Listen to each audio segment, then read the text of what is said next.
are live from across the world. It's Saturday night with Ricefield Records and hello. Up and the Vinyl Man, bringing you the somethingist.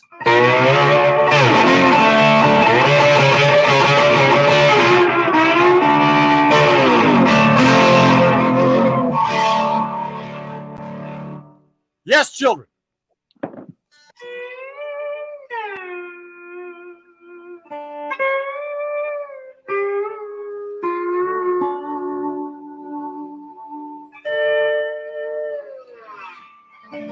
Preach. We're here to preach the truth about vinyl records. Yes, amen. Do I get an amen? Do I have an amen? Is there somebody who can say amen? We're here Amen. to tell y'all. Amen. We're here to tell you the truth. Listen, you best listen or you're going to go to the vinyl hell, that is. Yeah, that's right. You'll go to vinyl hell. It's burning. Vinyl hell, where all you get are old 45s out of jukebox machines, and ain't nothing on there except bad country songs that got played by drunks in nasty bars. That's all you get. You're going to be there forever listening to that forever on crappy speakers. That's right. That's right, children. Nothing, no bass, and the mid-range and tweeter are both broken. They're blown. The sound is horrible, and it's horrible songs.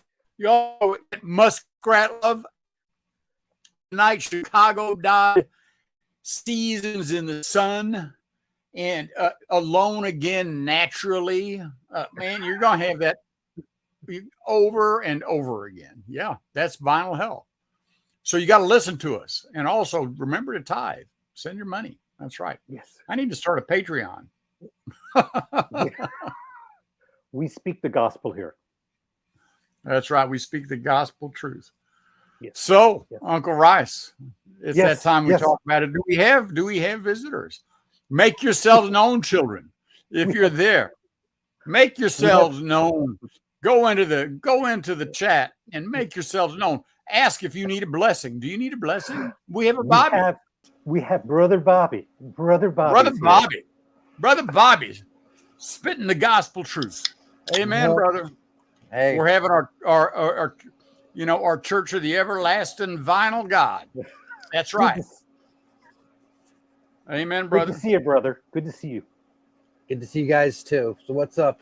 Will we be live yet or not yet? We are live. We're very live. Man, we are so live you wouldn't believe how live we are. We're live and we are filled with the Spirit. That's right. We are filled with the spirit of vinyl. That's right. The spirit of vinyl is flowing through our veins. Yes, we are. Can I get an amen? Bobby. Amen. Amen. That's right. We got anybody? We got anybody watching? We got in the pews. We have 6 parishioners right now. 6 parishioners. I tell you what, we're gonna have to lock those doors and shake them down to get the So that means basically we have 3. Does that count us? No. We're not in the count, Bobby, because when we start, it's 0. When we're both on camera, it's 0. And now we're at 7. Can we please not do this? 7. Amen. They're here to hear the gospel, the gospel of vinyl. That's right, the vinyl gospel. We're here to preach it. Yeah. That's the sort of place. Those are the sort of places I went. I saw when I was a kid. So, Dan, show us. We got new stuff. I went to a different Cheapo Records, which is actually the name of it, Cheapo Records in Blaine. Yes. So we're starting off with a little Jimmy Smith. Ooh, Jimmy Smith, Coochie Man. I think I have that. I have that one. That's a good record. It's a great record. Absolutely. Absolutely. I mean, Jimmy. Did he ever go wrong? I'm not sure that he did. The incredible Jimmy Smith. And he smokes it on a lot of these. Jimmy had a real bluesy. I like Jimmy. He had a real bluesy approach to it. What does hoochie coochie mean, Dan? Hoochie Coochie. Well, this is a family channel, and I can't. I'm your Hoochie Coochie man. Everybody knows I am. Yeah. Yeah. Good On enough, the good seventh enough. hour, on the seventh day, seventh month, the seven doctors say, born for good luck that you see. Yeah. So anyway, that's a great album. Great album. Highly recommended. Next up, we'll go from the Manny. brilliant, perhaps the absurd. Yellowbird, Arthur Lyman. Look at that. Interesting. Yellow Bird, is that like a National Geographic kind of thing? What is that? Hell if I know. But he was one of these guys out of Hawaii, and he recorded, in fact, the Kaiser's aluminum dome, which is a half sphere. So, and the recording was done there in Hawaii. I think that's still around. This one is fun because let's see. Wow. It tells us all about the recording. It shows us the microphone. I love shit like that. Yeah. It shows it's like a science fair record. Yeah, it is. And it's, it was very beautifully recorded. Lyman was exotica, lounge exotica stuff. Mm. Yeah. And so this is lounge exotica stuff. Although there's a song "Sweet and Lovely" on here, which I'll be darned if it doesn't sound like somebody was like, "Hey, let's syncopate a little bit," and so that's quite nice. But yeah, beautifully recorded, beautifully pressed. This was a very well pressed, very well done album. And these are kind of fun. I mean, just throw it on and just have it as background. Lounge music, right? Lounge music, yeah. I see a soundtrack. Oh, yeah. Oh. Norwood. I seem to remember the movie name with Joe Namath. Glenn Campbell and Joe Namath. Norwood was a novel by Charles Portis, who also wrote another novel that ended up with Glenn Campbell in it, and that was True Grit. So Glenn Campbell appears in the John Wayne 68 version of True Grit, and then this was a year later in 69. Now I bought it because I love Charles Portis. Charles Portis, I think, is the most underrated American novelist of the 20th century. Wrote only 5 novels, but they were all just brilliant. He's just a great prose stylist. And Norwood was his first. Norwood, True Grit, Dog of the South, Masters of Atlantis, and Gringos. All great novels. And he was a master stylist. Anyway, I bought it for that and threw it on. And I'd tried to watch the movie before, and I tried again, and I can't stand it. And I actually got into the second song on this, and I was like, I can't do this. I'll try it again, but it's pretty bad. Cara Lindley was kind of a popular actress, wasn't she? She was in a lot of 70s movies. Yeah. So, yeah, I mean... I do that, too, though. I'll buy soundtracks that I don't even like the songs on it. I just like the movie, Well, sadly, I didn't like the movie. I just bought this. I was like, man, I love Charles Portis. So I've got like... Yeah, but didn't you say you don't like the movie and you don't like the soundtrack? Sadly, yes. Wow. It's sort of like... It's like... But, he also wrote True Grit, which is just a fabulous novel. Yeah.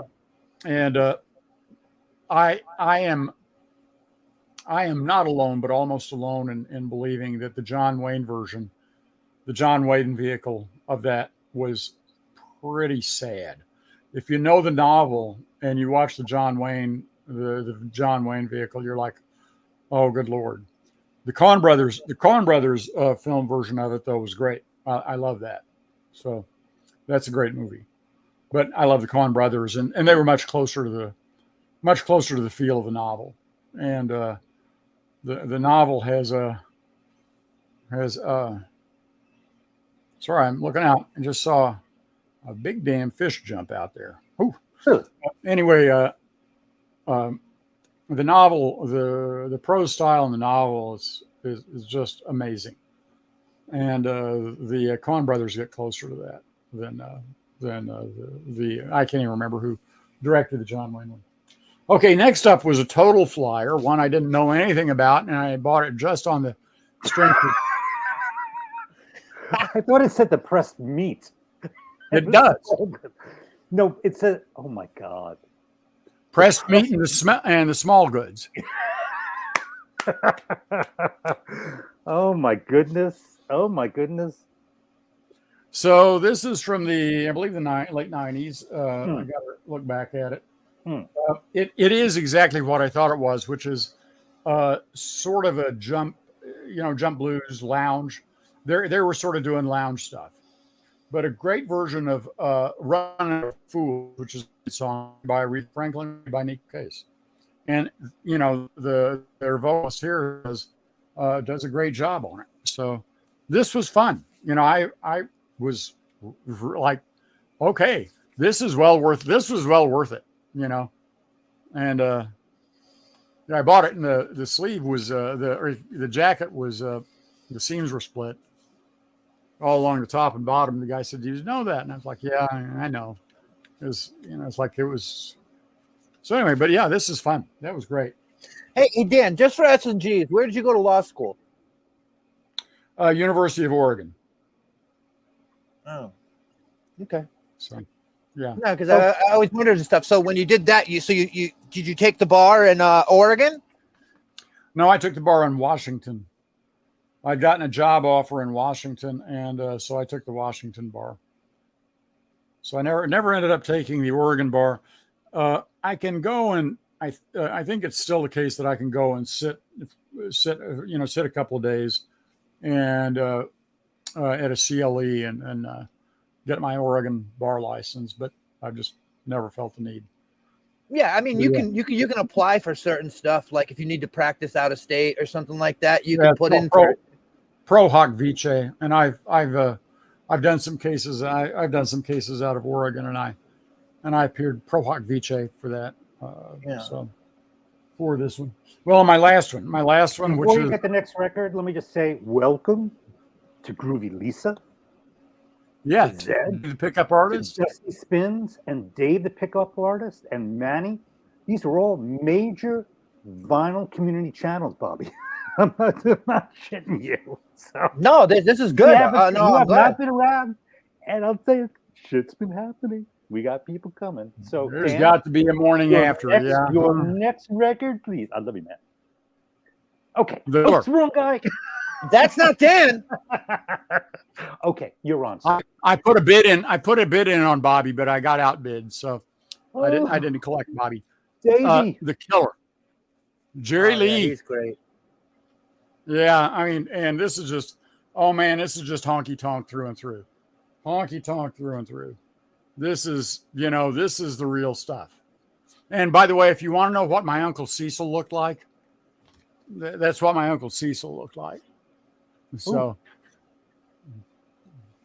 my Uncle Cecil looked like Jerry looked so much like Jerry Lee Lewis. It's kind of spooky. But yeah, this is a great album. I mean, they call him the killer for a good reason. I mean, he would tear it up. He's one of the few,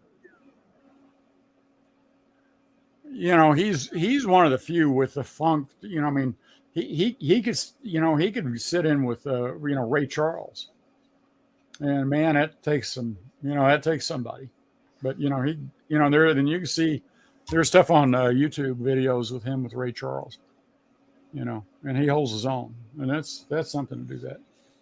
But he was great. I love her. I mean, let us not deny that he had questionable, morals and ethics. But, yeah, I mean, he was the start of child marriage becoming illegal. Yeah, 13-year-old cousin at that. So, yeah, don't pick up a girlfriend or boyfriend at your family reunion. Okay,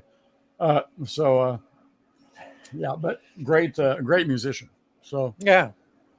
yeah, I mean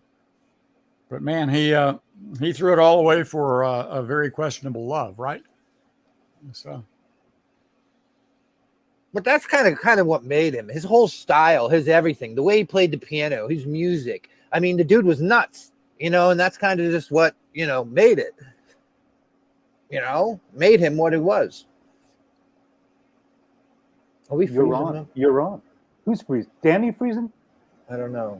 am I No, freezing? no, he's No, not I'm freezing. trying to read what he's reading the comments. He's catching up. Norway He's catching just up. released the album of the year, if not the decade. 20 years in the works. A trilogy. Zeb Zeb is doing ranking videos.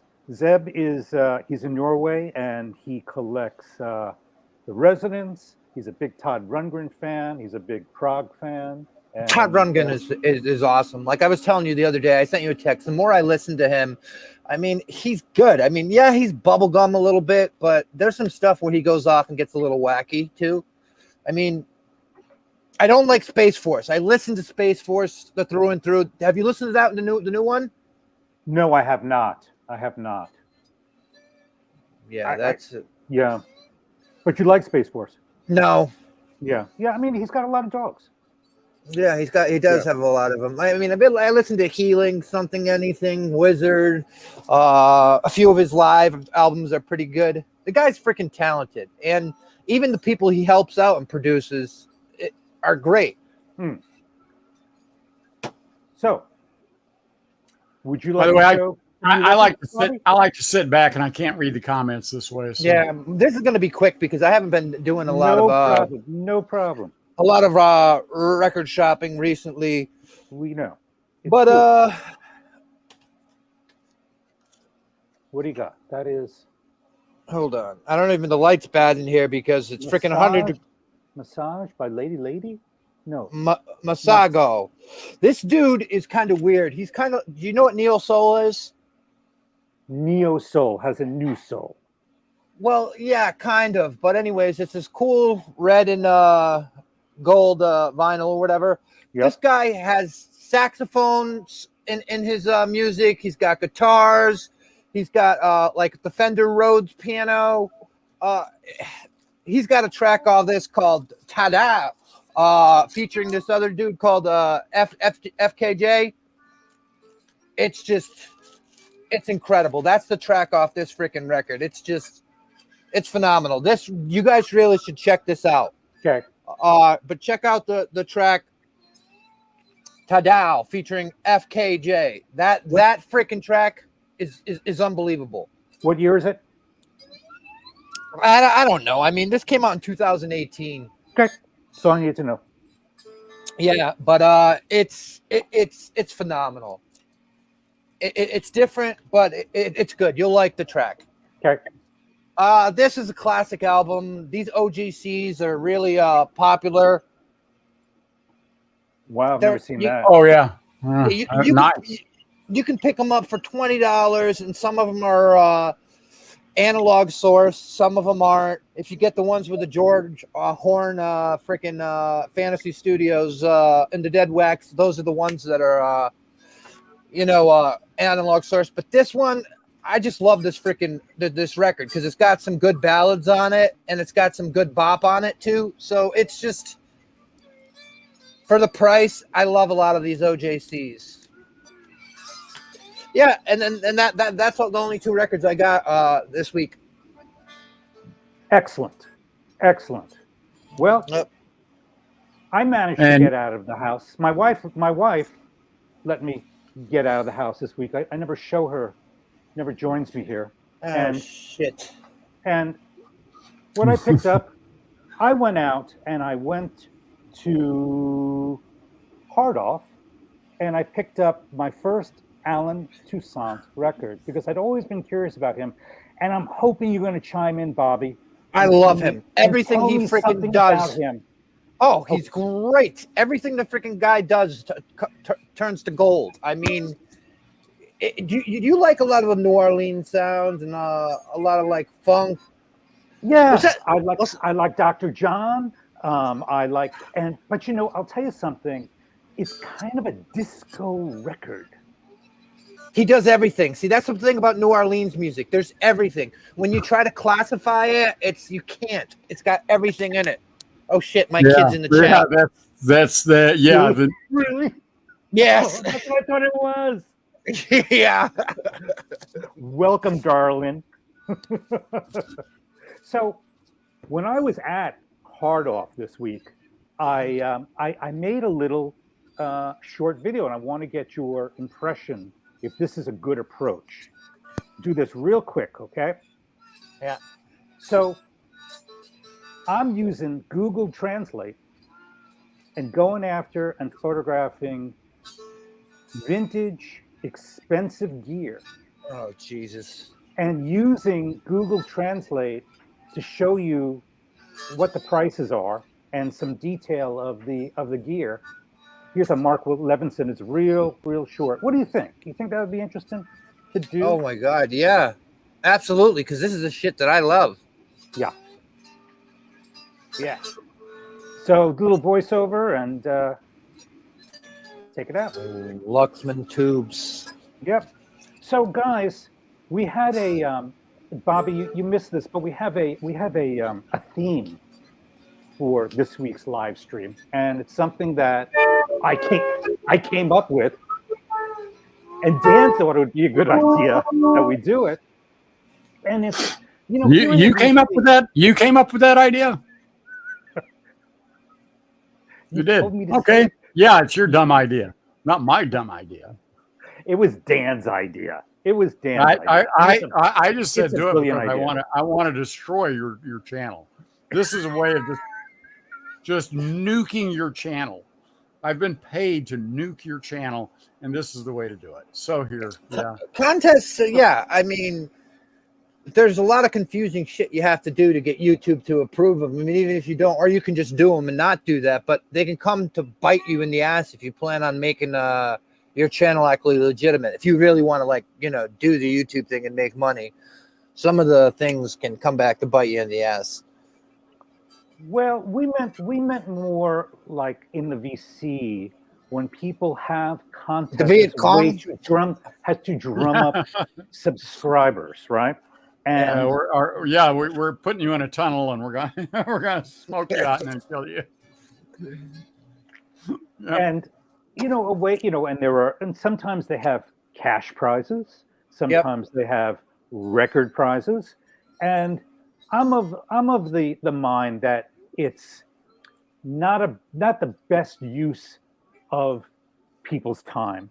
And effort. No, but it also depends on where you are in your YouTube journey, because for guys like us, it really wouldn't make sense. But for somebody who's sponsored and somebody like Michael Fremer that's fucking swimming in records and swimming in freaking gear that he just can't keep, you do a giveaway. You know what I mean? Or somebody that owns a record store that, you can give away shit all the time. And, it's kind of giving back to the vinyl community.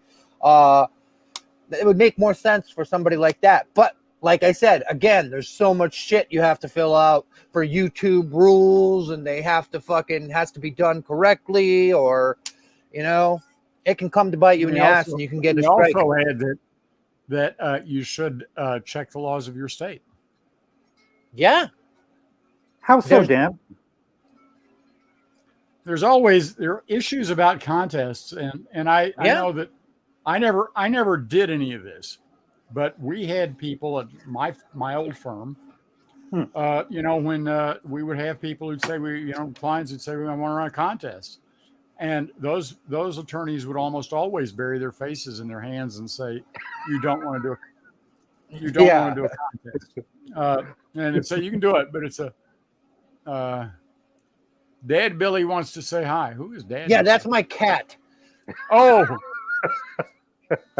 she's so cute. Yeah, she's being a little troll.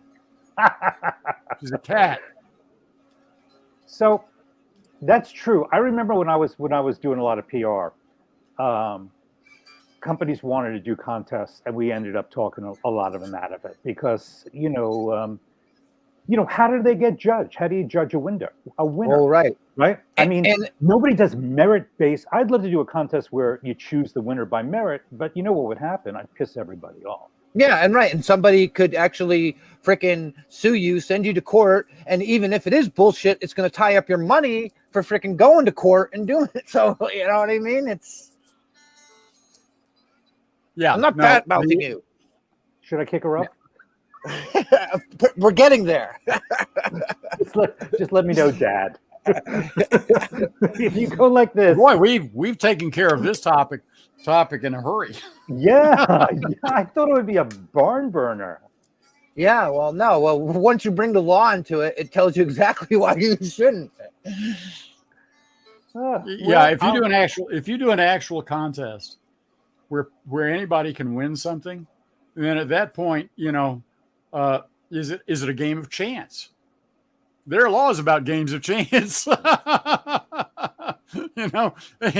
and where you are may not have the same laws as other places have. But the thing is, also, I mean, do you really want Nobody to really watch a fucking video? cares. I mean, the somebody cops aren't making a video about entering a contest. That's really the thing. I mean, would you click on one? I am. This is my contest I just entry. see that's my thing. Is if I see anything like that, I'm like, yeah, I am watching it. Well, and also what you'll find out about this world too is for everything that you want to do, you have to get like a permit for it. You have to pay somebody. You have to fill out paperwork for everything you want to do. Talk to a lawyer, professional lawyer, man. You need to fill out paperwork for freaking basically everything. Talk to the lawyer. Oh yeah, that's Threads a great I like. David Lindley song. The threads I like. I mean, because they're inspirational, right? People pick up on threads, make a video, except if it's ringwear. That's not a thread I want to pick up on, But right. You remember in high school when the guys would have ringwear on their wallets and show that off? Wonderful.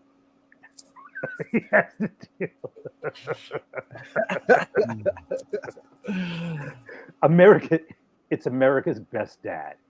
Here. Yes. Sorry. Mm-hmm. Goodness. So would you like to stay on this topic or should we move on? I think we're done. I think we beat it to death in about 2 seconds. I think we beat it to death. Yep. Well, that's the problem. You got a lawyer on the show, so obviously he's going to tell you why. I'm sorry. Stop fucking with these. No. Yeah, I mean that's a problem. Manny, that's a problem with that stuff. I mean, if there's a contest that has any value to it, you can get somebody after you, and if you've made an enemy. Like, I don't know if I did a contest, my prog rock friends might come after me just because, because they hate me. It's like my reaction to Emerson, Lake and Palmer is like my third most watched video, and it has like a 2% approval rating because people come and watch it and hate me for it. Do people really like Emerson, Lake and Palmer though? They were such a big deal when they first came out, Bob. Yeah, they were. There are people who like Emerson, Lake and Palmer. They really are? Because I see, when I go to I don't know about you guys, but when I go to the record store, when I look in the Emerson, Lake and Palmer section, I see it's stacked. And you know what? It isn't even in the bins. It's on the damn floor because nobody buys that shit anymore. They sold a ton, but there are people out there who will defend Emerson, Lake and Palmer. See Zeb. There we go. Brain salad surgery, which has, I was like, man, it's got that cool H.R. Geiger cover, right? Or Guiget, or I don't know if it's French or what. But the artist. I think you mean Tarkus, Zeb. You're typing too fast. It's Tarkus. Yeah. Tarkus, yeah, which has one of the worst album covers of all time. I'm afraid so. I like the nice. I mean, I'm bullish on the nice. Back going into Emerson, Lake and Park, when they came out in like what late 60s, early 70s, or was it late 70s? It's around 1970. They were a major deal. All the FM radio stations were playing that record. It was Knife Edge and Take a Pebble. Is there any Emerson, Lake and Palmer in your collection? There was. It was Tarkus, but I sold it. Yeah, so you're not really a fan either. But I'm a fan of the nice. I'm a fan of Keith Emerson's band that preceded Emerson, Lake and Palmer. Yeah, because my dad didn't have any in his collection either. So I mean, I didn't know a lot of people that listened to him. But maybe it wasn't. I don't. Well, you went to college in Providence, and you said it was big when it came out. It was Emerson, Lake and Palmer was big in high school when it first came out. So, and I graduated high school in 75. So 74, 75, I believe. Or maybe earlier. I'd have to look it up. Probably Zeb will chime in and tell us. I never had any money for the most part, while I was in high school. But I bought an Emerson, Lake and Palmer album when I was like a freshman in college, which would have been 75, 76. And because I graduated in high school in 75, like you. So anyway, I got that, and I was like, I thought, oh man, they're really cool. And I listened to it like once, and I was like, well, But see, this was the day. This was the age when classical music and accomplished musicianship was really big, and they were filling stadiums. I mean, I saw Renaissance a couple of times in New York City. I mean, they were a headline band, and by the time Renaissance was at mid-sized theater, Emerson, Lake and Palmer was Madison Square Garden type of an act. I mean, huge stadium act. Yes, he did. Seth MacFarlane met there also. Yeah. I don't have a lot of their records. I've bought every single one of them, like Brain Salad Surgery. I've brought in some other ones. It's got like Pink and freaking whatever. I ended up selling them all because I just didn't like it. And I think I have a greatest hits of them, but they're just not one of my favorites. They're not. Prog rock is a tough category. There are some people that do it good, but there are some people that are trying to be other, Because isn't it King Crimson be considered prog rock? Yes. King Crimson's decent. They put out some early records. One of the pioneers of prog rock, weren't they? Yeah. Pink Floyd's great. Floyd's great. Camel's pretty damn good. Yep. There's some Pink Genesis with Peter Gabriel. Yeah, Genesis. They're prog rock. Oh yeah. Genesis. Oh yeah. I guess they are, but Genesis is pretty freaking good. Gentle Giant. Gentle Giant. I'm not. I have a few of their records. Maybe I need to listen more into them, but they're really an acquired taste. Yeah, that's like the Captain. You can listen to him a lot, and you may not dig him, but you have to. It's acquired taste. It's one of those things that either grabs you or it doesn't. Captain Beyond or Captain Tennille? No, Captain Beefheart. Oh yeah. Captain and Tennille? You're kidding me. Well, he said the Captain. I didn't know who he was talking about. The Captain. Yeah. Man, it's like, the Captain and Tennille. Talk about horrible stuff. We were just talking about Muskrat Love earlier. I don't give a shit. Tony was freaking hot. I mean, the girl had it going on. She was a babe. There's no doubt about it. So, Bobby, tell me about your father's collection. What was the bulk of it? Jazz, R&B, rock. When was your father born? He graduated high school in 71. So he was born in 53. Yeah, age of my brother Al. Did he have Captain Beefheart in his collection? Did he have prog? So he had everything, but jazz was his cornerstone. Yeah, he didn't have any Emerson, Lake and Palmer. He didn't have any Led Zeppelin. He hated Led Zeppelin. He thought, he always used to be like they're just a cover band. He loved blues, like Muddy Waters and Buddy Guy, all that stuff. My man. Yeah, the thing about Led Zeppelin is that they were so major. Grand Funk Railroad was so major, and sometimes you had to take a step back and go, wait a second, isn't there something else here? Don't you guys have other opinions here? Why are you so big on this one band? That's what I tended to do, and I tended to step back and go, maybe they're not as great as everybody says they are. I'm with that too. I don't think they're as great as everybody says they do.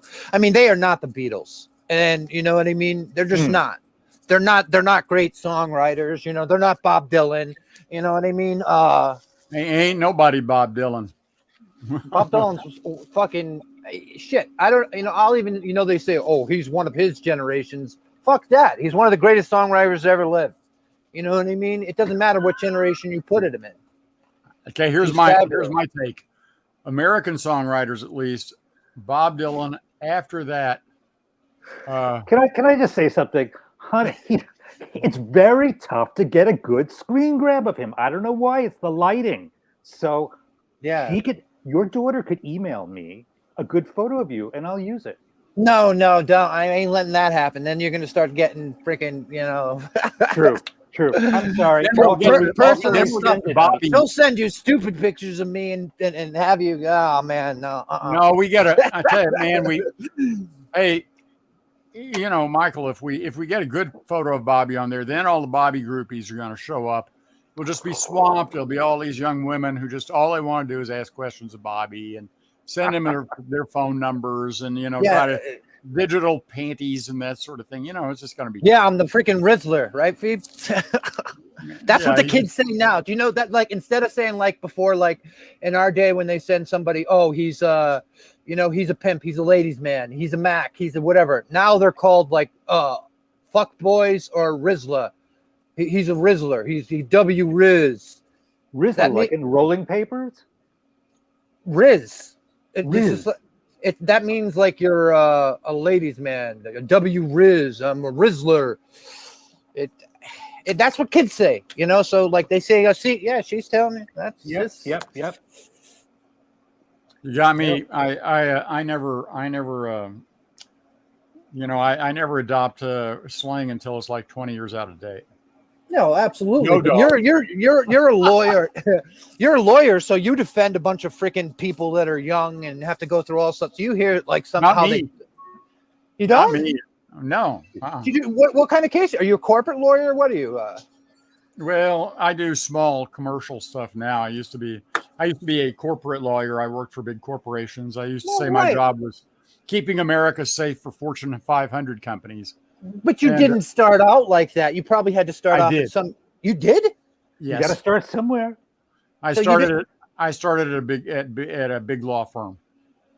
Sure, that's how you get hired, right? Fresh out of school. That's the best. So you went straight out. You didn't go to like a DA's office or anything like that and cut your teeth there. No, I graduated. I graduated first in my class, and then I had a federal clerkship with a Ninth Circuit clerk judge, and graduating first in your class, you get good jobs. Yeah. You got the pick of the lead. You didn't have to cut your teeth anyway. Yeah. Yeah. So I went to Crane, Poole and Schmidt. I don't get it. Denny Crane. Oh God. Do you repeat your name over and over again? Yeah. No. I started at a firm. It was at the time. At the time it's called Graham and James / Riddell Williams, and then we became just Riddell Williams. We'd been Riddell Williams before we merged with another firm, and then we became Riddell Williams. And I stayed there most of my career. I retired for a while, and then I retired a couple of years ago, and just working with a small firm now, just 4 of us. So you never did any criminal law? No, I had for a friend, actually, a guy who a lawyer out of California. His son was up in Seattle, lived in Seattle, and made some questionable decisions that ended up getting arrested. And he asked me to help him out on that. But all I did was get one of our associates who had done some criminal law work at another firm, and we got a plea deal for him. We pled him down. So that was it. No, I don't. criminal law is that's tough, and you got to really know what you got to.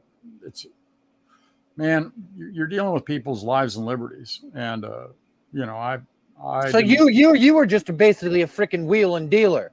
That's all you did was make fucking deals, nothing go to trial. No, right? I didn't. No, I did. No, I didn't. No, I'm a litigator. I litigate. I have always been a litigator.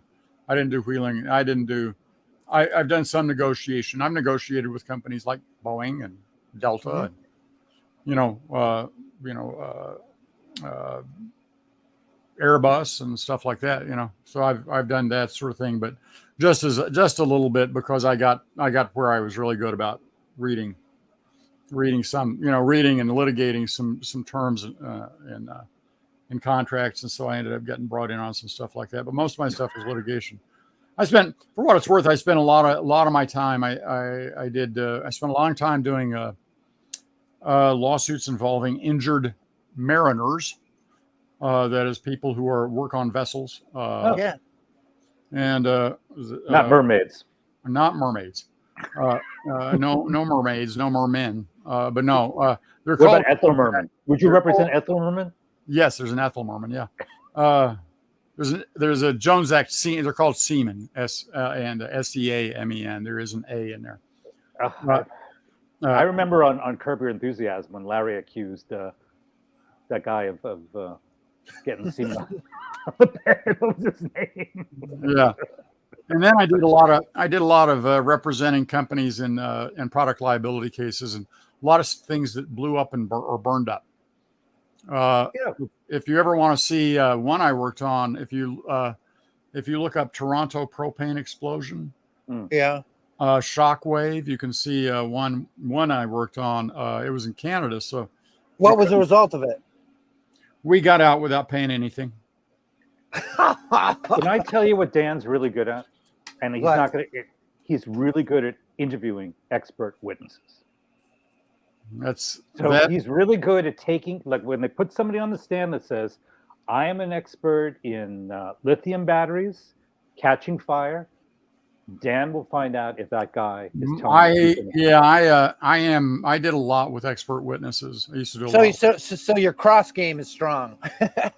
Yeah, I did a lot of cross-examination of expert witnesses. So that I did a bunch of that, but really what I do is because I had an editing and writing background, I do my writing stuff is what everybody always liked about me was my written product. But I got where I was really good at taking depositions of opposing experts. I had one guy. We worked with this one guy who on our side who was our expert, but he was with me when I took a deposition of the opposing expert. A few years later, one of our expert's colleagues showed up on the other side in the case. How does your writing expertise come into play in a deposition? You are capturing. No, deposition. There's not much in terms of the writing expertise. How does your writing chops come into play in law? That's what I'm trying to. So much of our work is written. I write briefs. Most of my work is brief writing. I do a ton of brief writing. And now you don't even have to be in front of a judge and stuff. You do most of the stuff. I almost, I did a bunch of litigation and would see. I went through entire cases that would go. I had cases that went for years where I wouldn't see a judge. Did people get pissed at you? People used to get pissed at me a lot. Yeah. So you make a lot of fucking enemies. I made a lot of friends and and a fair number of enemies. And then people see you that's the guy that fucked me over. Yeah, well, it's usually attorneys. Opposing counsel who feel that way about me. There's a guy in Western Colorado, in Grand Junction, Colorado, who just came to despise me. 3 dead kids. There was an propane explosion at a lodge. 3 dead kids, number of injured people. They first came in and they were talking about damages of 20 million or so. We had like a cast of thousands. We had like a dozen defendants in that case, but he came at us hard and heavy, and I fought him tooth and nail, and we ended up paying zero. We didn't pay a damn thing. We in fact, we got him worked around to where we were threatening to come after him for our expert fees. And so this was battling briefs, right? When you were a lot of it was that, although a lot of that one was also depositions. I took depositions that that were strong. Yeah, you were about to start going after him for expert fees, court fees, and all sorts of shit. Yeah, we had him by the very much by the short and curlies. I'll tell you that. And he had made a mistake early. He had made a tactical error early on, and we had him, and it was fair. I mean, it was fair.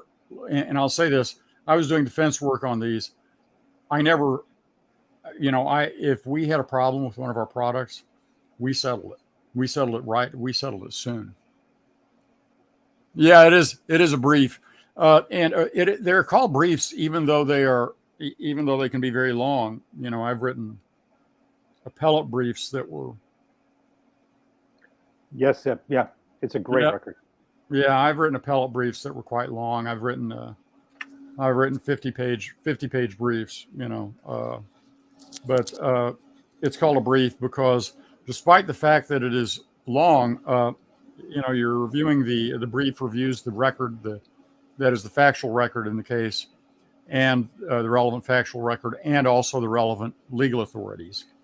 So it is next to those, which can be, those can be just mountainous, right? I'm inspired because I think I'm going to go to my record collection and I'm going to do a search for all songs that have something to do with the law. And if I come up with at least 5, do a I video. got Lawyers, Guns, and Money, and Murder in My Heart for the Judge. I got 2. Yeah. Well, and go get David Lindley's When This Record. Talk to the lawyer, professional lawyer, man. Yep, that's 3. So yeah, there's and there's the classic I Fought the Law and the Law Won, which would show up at every anytime there was a lawyers have a band, they say, oh, let's play. So at a convention, right? At the end of the year convention. Yeah, terrible. Can you imagine? Yeah. Terrible. So what's the passing bar score again?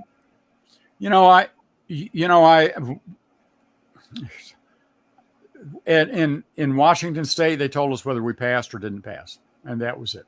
Because some places it's like certain law firms will only accept certain scores. You have to score this number on the bar, or you don't get to work at that firm, or Yeah, and some will tell you what you scored. Washington State was just you passed or you didn't pass. Right. It was great. Washington State was at that time it was all essay. Because most of the shit, the stuff that you do work in, you have to dig into the books and do the stuff. Most is on the job training, right? You learn most of your stuff. I mean, law school. Although, I will say, I am one of the few lawyers who I know who would actually remember stuff from law school and say, "Oh yeah, I remember that from law school," and actually apply it. But for the most part, law school and the bar exam don't really prepare you very well for the practice of law. Yeah, my cousin was a lawyer, and that's exactly what he said. He said college was fucking the biggest waste of his time. Law school is just it is a. I mean, you should come out knowing things. You should come out knowing what a Rule 12b6 motion is, what a Rule 56c motion is. You should understand things like that. You should have an understanding of federal jurisdiction, personal jurisdiction, issues like that, which are very fundamental. And then a lot of people get out and study for the bar, and then they may never run into that again. I mean, a lot of people go out I was reviewing one thing I was interested in, which has nothing to do with me, but I was reviewing some briefing filed by a lawyer here in Minnesota on a case, and it was terrible. But the guy does motor vehicle accidents all the time, and he's fine doing motor vehicle accidents, and that's great, And a lot of that stuff, a lot of those people can have successful careers, and you just get used to doing what you're doing, and there's not much. Most of the money is in corporate law, though, right? Most of it, well, maybe. I mean, the people who get really rich are corporate and criminal law, right? Successful plaintiffs' personal injury lawyers, or successful plaintiffs' class action lawyers. There's big money there. So football players, when you say successful plaintiffs, you're talking about movie stars who get burnt on the set, or are we talking something else? Is that what you mean by successful plaintiffs? Successful plaintiffs' personal injury attorneys, and they can be, they can be. There's a guy in Washington State, Paul Luvera, and I don't know if he's still around. Oh, do you know Jerry Spence? Does that name mean anything to you? Jerry Spence? He's never lost a case.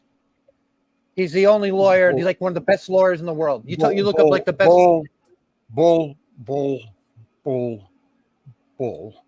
Well, hey, if you look up, if you go into Google, and you say, he will say that's because he backs away from stuff too. Yeah, he doesn't go to trial; he just deals. He goes to trial. If he goes to trial, I think he wins all of his trials. But he doesn't win everything. But yeah, there's a guy out of Washington State, Paul Luvera, who's kind of Washington's answer to Jerry Spence. And he represents people. We ran into him a couple of times. I worked against him on one case we had where he was representing the families of like 4 or 6 guys who got killed in an explosion at an oil refinery.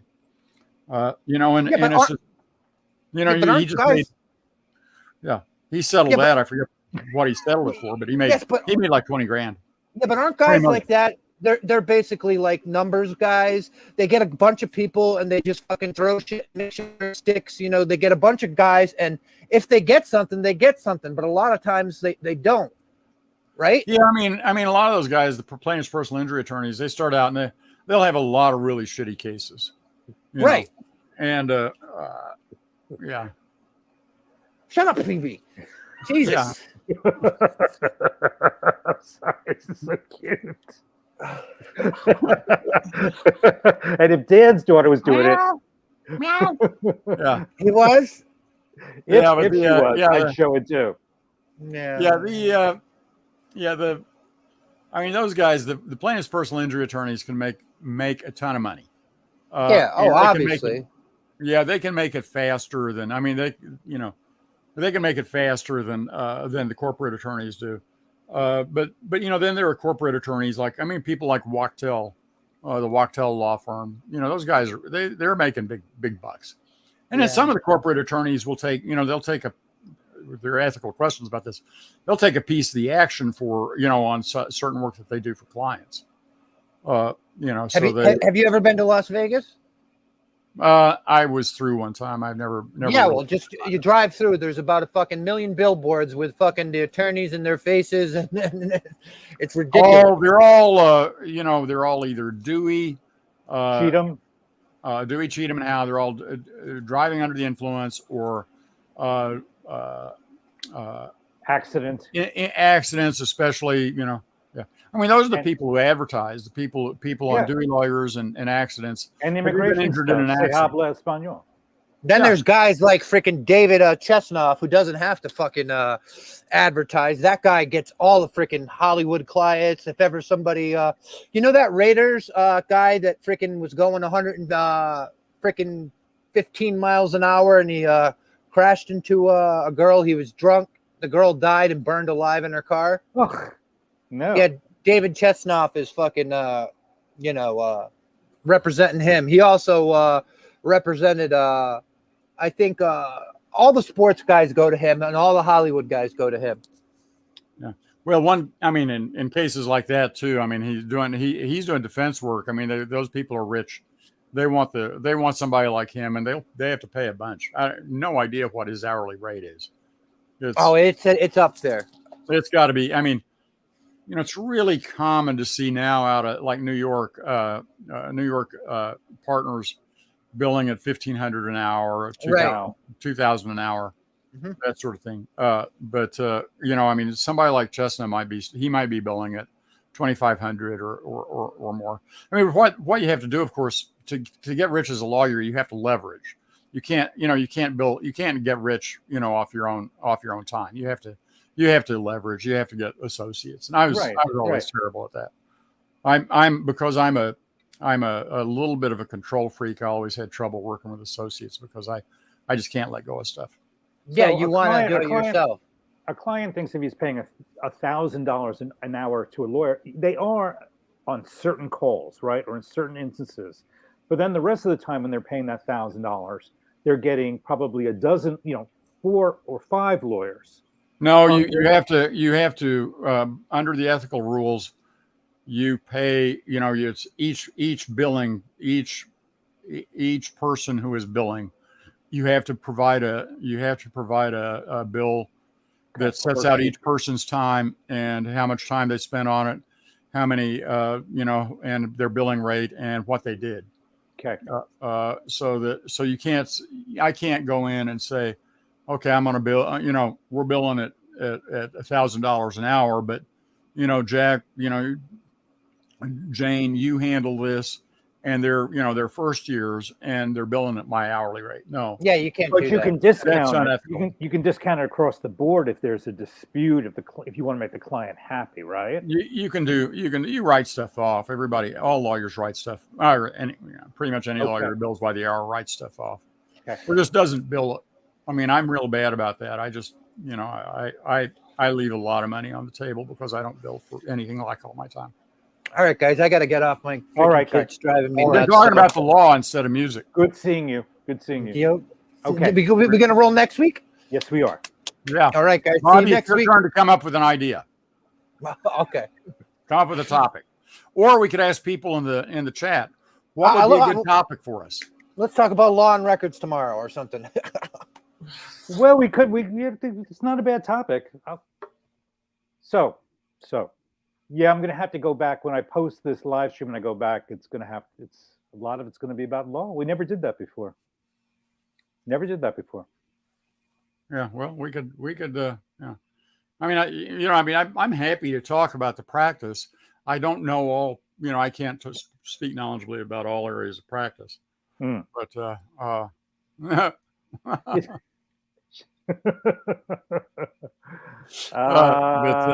next week's topic: albums you spent too much money for.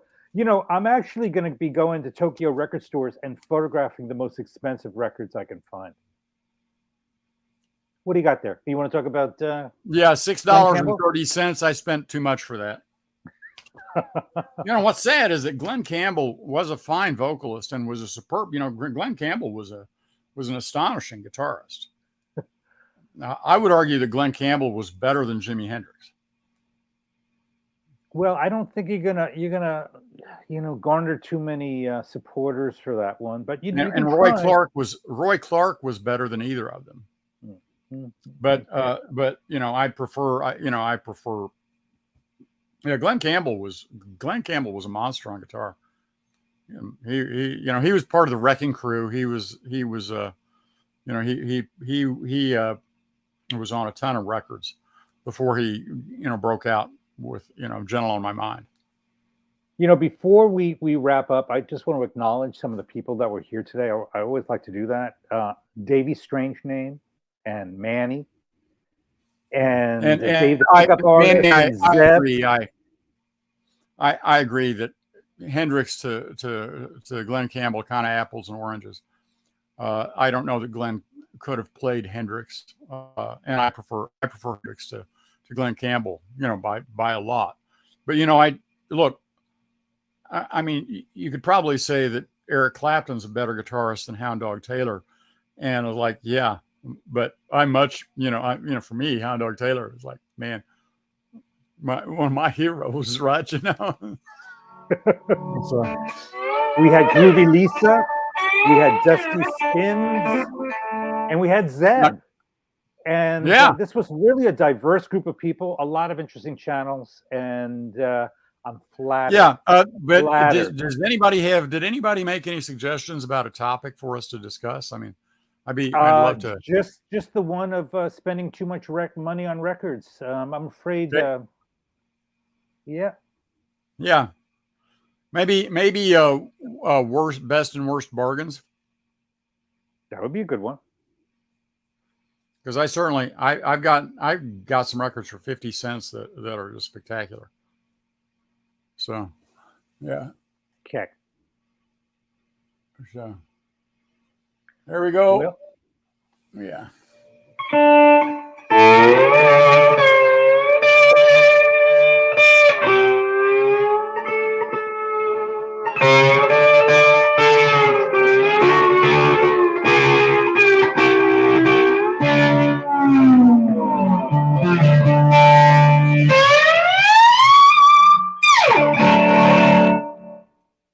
And we say, as always, nos enfants, vous êtes très jolis, vous êtes très intelligents, vous êtes très gentils. Nous vous aimons beaucoup. Oh, I could do that. 2023, there are 3 albums out that I think are just fabulous, 3 new albums that I love. So anyway, we say, though, to you, au revoir, nos enfants. Et aussi, nous disons, à bientôt. bye-bye, everybody. Good to see everybody.